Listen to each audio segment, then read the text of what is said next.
The Wasteland's cry. The wasteland stretched endlessly, a broken world of crumbling ruins and twisted metal. The sky, once a deep blue, was now a dull, gray haze, forever scarred by the fires of war.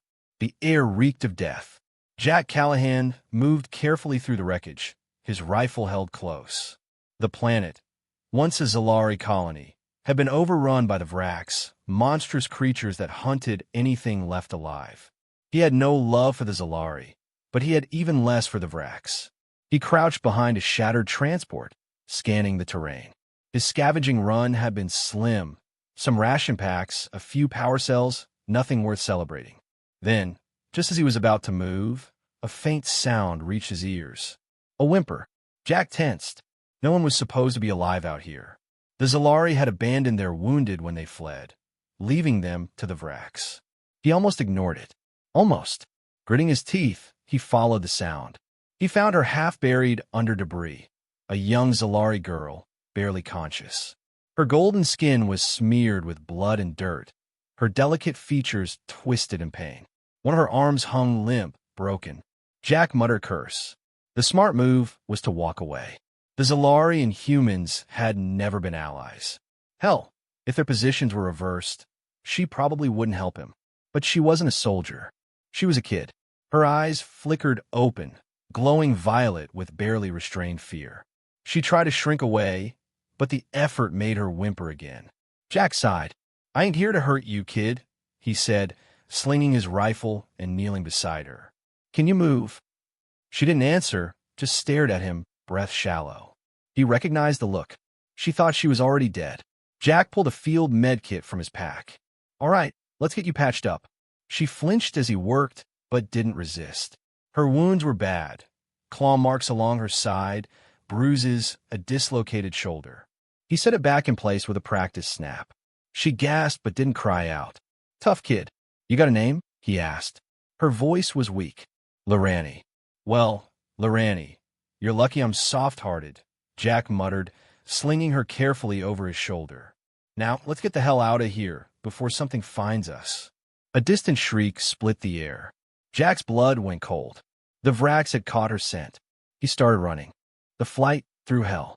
The shriek echoed through the wasteland, a bone-chilling cry that sent Jack's instincts into overdrive.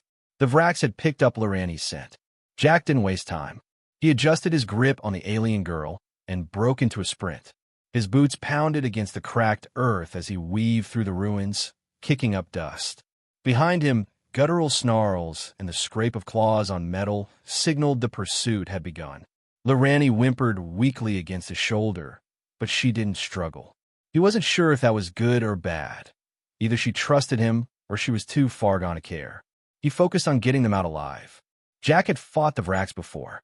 The creatures were relentless, twice the size of a man, their bodies covered in thick, chitinous armor. Their elongated jaws dripped with acidic saliva, and their speed made running a gamble at best.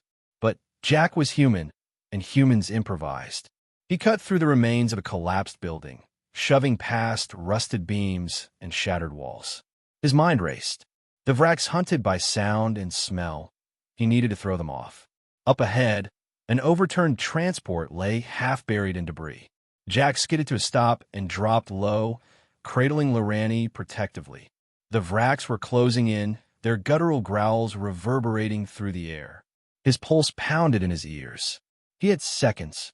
He reached into his belt, yanking out a flash grenade. It wasn't much, but might buy them time. With a quick pull, he tossed it toward the alley behind them and shielded Lorani's face. A sharp bang erupted, followed by an ear-splitting burst of light.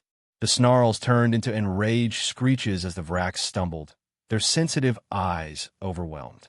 Jack didn't wait to see if it worked. He bolted. Lorani gasped softly, her breath ragged. "Where are we going?" "Somewhere they ain't," Jack grunted. His destination wasn't far. A few clicks west, he knew of an abandoned human outpost. Not much, but it had reinforced walls and, if he was lucky, supplies. If they could reach it, they had a chance. The landscape blurred as Jack ran, his muscles burning with exhaustion. The Vraks recovered fast. He could already hear them gaining. Just when his lungs felt ready to give out, he spotted it. A half-collapsed bunker, its reinforced doors still intact. Relief surged through him. Almost there. Then, a shadow moved ahead. Jack skidded to a halt. A Vrax blocked the entrance, its black, soulless eyes locking onto him. It crouched, muscles coiling to strike. Jack had seconds to act.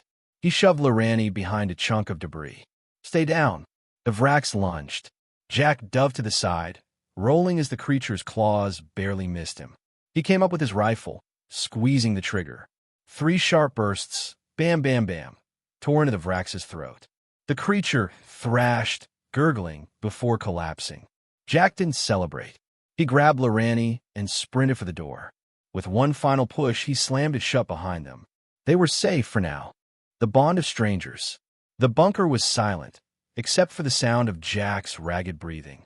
His back pressed against the heavy metal door as he listened for any signs of pursuit. Nothing. The Vrax hadn't followed. Not yet. Beside him, Lorani sat slumped against a rusted supply crate, her violet eyes unfocused. She was still weak, her golden skin paler than before. Jack scanned the small room.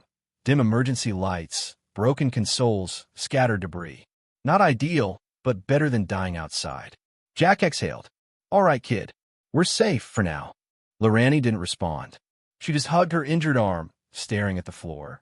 Jack sighed, kneeling beside her. Let me check your wounds.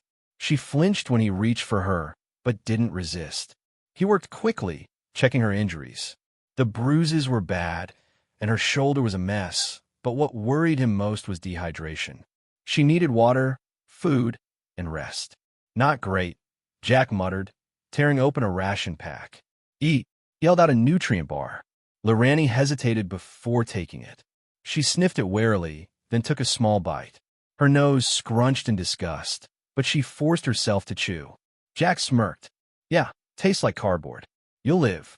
For the first time, a tiny flicker of something crossed her face. Not quite a smile, but not fear either. Progress. He leaned back against the wall, watching her. She was just a kid, left to die by her own people. It didn't sit right with him. You got family? He asked. She hesitated, then shook her head. Not anymore. Jack didn't push. He recognized that tone. He'd used it himself once. Some wounds didn't need words. After a moment, she spoke, voice barely above a whisper. You are human? Jack huffed. What gave it away? The smell? Her brows furrowed, confused. I do not understand. Jack chuckled. Never mind. Yeah, I'm human. Lorani studied him. Humans and Zalari are not allies. Yeah, Jack admitted. But I don't leave kids to die. She looked down at the ration bar in her hands. My people did. Jack frowned. She wasn't just abandoned. She was discarded. He didn't know much about Zalari culture, but he knew warriors valued strength. If they thought she was weak, they left her behind. Lorani's voice was small. You should have left me too. Jack's jaw clenched. He hated that she believed that. Listen to me, kid, he said firmly.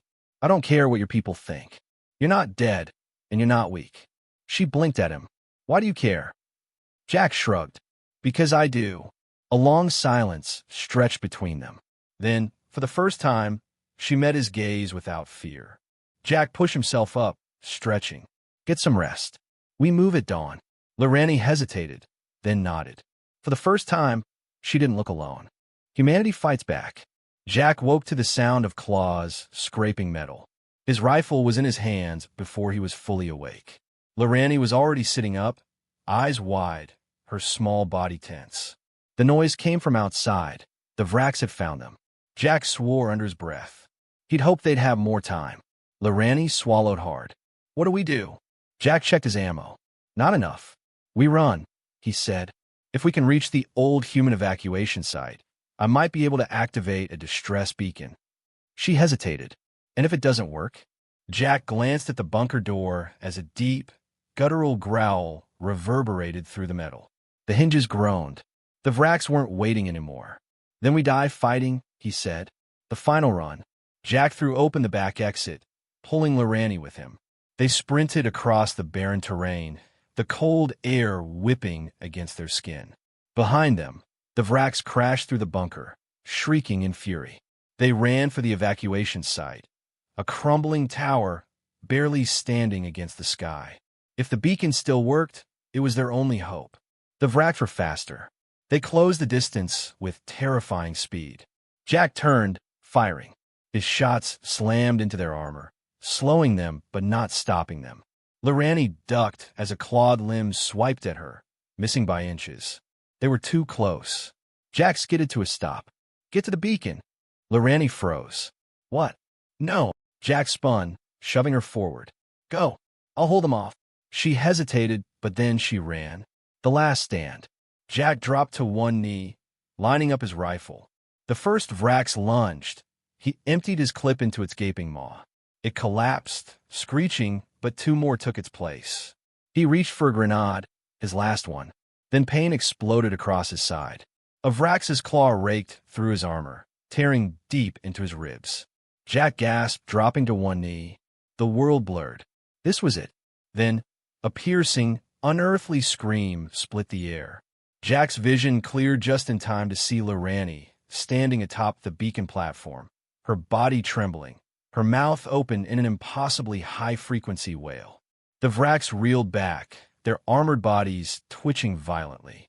They screeched, clawing at their heads, their sensitive hearing overwhelmed. Jack didn't waste a chance. He pulled the pin on the grenade and threw it.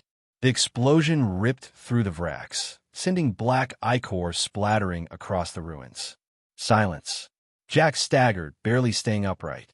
Lorani ran to him, grabbing his arm. "Jack! The beacon! It worked! Someone's coming!" Jack exhaled shakily, relief washing over him. For the first time, he believed they'd make it. As the first human dropship descended from the sky, Lorani looked up at him. "I told you," Jack said with a tired grin. "You're not weak." And for the first time, she believed it.